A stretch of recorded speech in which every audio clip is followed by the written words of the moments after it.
상간녀 소송을 당한 피고들과 상담을 해보면 자주 하는 말들 중 하나가 바로 유부남인 것을 모르고 만났다는 주장과 함께 원고의 남편이 분명 파탄이 났다라고 했고 이혼은 곧 한다라고 해서 만남을 했다는 헛소연을 많이 하는 경우들이 많습니다. 그래서 오늘은 상간녀 소송에서 피고의 대응 방법 중 항변 사유가 반영되는지 여부에 대해서 알려드리도록 하겠습니다. 첫 번째, 유부남인 것을 모르고 만났다는 주장. 피고들 중 의외로 유부남인 것을 모르고 만나는 경우들이 많습니다. 헌팅이나 부모의 등과 같은 곳에서 만난 경우는 모르는 경우들이 많습니다.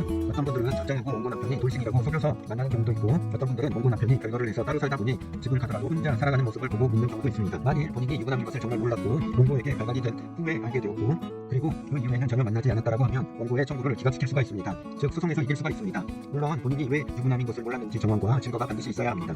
그런데 문제는 피고들 중 위와 같은 사례처럼 기각이 되는 경우는 그렇게 많지 않습니다.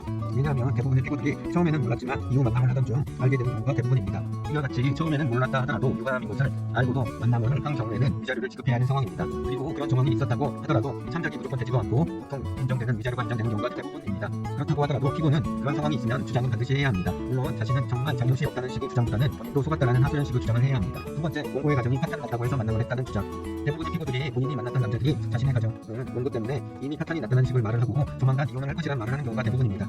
피고들은 파탄이 났다고 하니까 조만간 이혼을 한다고 하니까 만남을 해도 괜찮겠다라는 생각을 하게 되는데 절대 그렇지 않습니다. 일단 원고의 남편의 말이 본인 혼자만의 생각인 경우가 많고, 설령 원고 남편의 말이 사실이라고 하더라도 그것을 입증할 증거가 없다는 사실입니다. 어떤 분들은 파탄의 증거라고 가지고 있는 분도 있지만 그거는 그 순간 일시적인 증거밖에 되지 않습니다. 그러다 보니 그것으로 주장을 해봤자 피고들에게 유리하게 판단되는 경우는 별로 없고, 원고들 또한 쉽게 이런저런 말들로 빠져나갈 수가 있습니다. 그리고 법원 또한 원고의 가정이 피고가 만났을 당시에 협의이혼을 했거나 또는 이혼 소송 중이었거나 또는 장기간 별거를 했을 때 등과 같은 사유가 없으면 피고의 주장을 받아들이는 경우는 별로 없습니다. 물론 그렇다 하더라도 피고들은 일단 주장을 해야 합니다.